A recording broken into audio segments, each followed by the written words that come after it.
Oftentimes in religious communities, and I think oftentimes in pedagogy and teaching spaces, there's been a whole history of certain people having the goods, of them having the spiritual goods or the intellectual goods, of being the expert.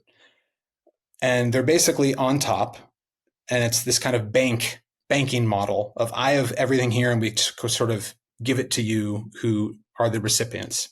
And so it's a very top down model. And I think this happens both in religious spaces.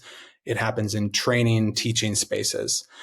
And so different colleagues of ours, particularly in like the Great Lakes region of Africa, have just been like, this is a colonial way of approaching things. It's about hierarchy. There are the haves who have all the intellectual and spiritual goods. And then there are those of us on the bottom who need to just receive what they have.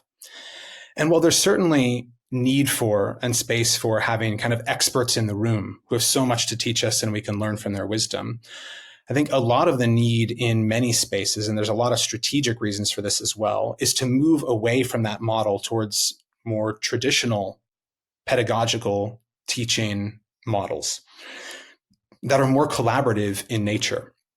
And so these models, they usually involve more storytelling, more interaction, more kind of give and take.